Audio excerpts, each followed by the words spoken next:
Despite the bold warnings, these are not the tax equivalent of the detector vans which track down TV licence dodgers. They won't find any tax avoiders. They're just big adverts spelling out a government message. This is another way the coalition wants us to know they're getting tough, by deploying George Osborne and Danny Alexander to the Office of Her Majesty's Revenue and Customs and telling everyone how effective the crackdown is going to be. It's not right that wealthy people or multinational companies avoid the taxes that are due. So that's why we're investing more money, and we're going to get billions of pounds back for the country, for the public, and that will help us pay off the deficit. It follows on from the mauling that MPs gave big multinational companies with remarkably small tax bills.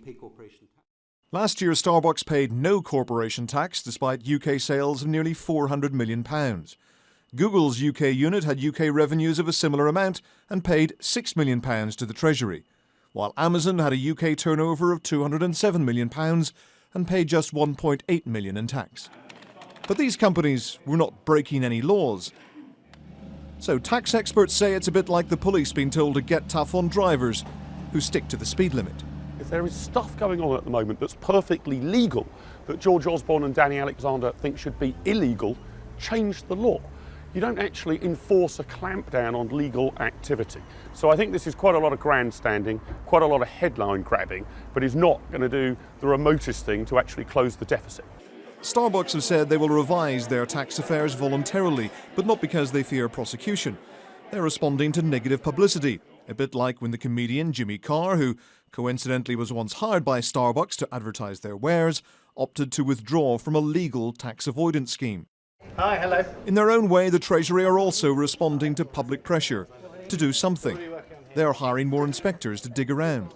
With this extra money, HMRC will be able to invest more in specialist people who ensure that we get the right amount of money from wealthy people who might consider that they can avoid paying their taxes, from multinational businesses. Politicians may wish there was more they could do, but in many cases there isn't.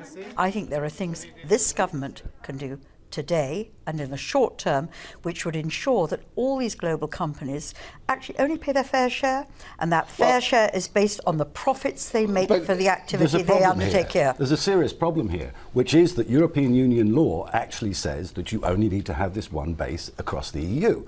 And the United Kingdom government cannot change that. And that means companies can seek out the most advantageous tax rates in Europe. Starbucks chooses Holland for part of its accounting. But it's well aware that customers have plenty of alternative coffee shops to choose from, and an effective boycott could hurt it as much as a bigger tax bill. Ian Woods, Sky News.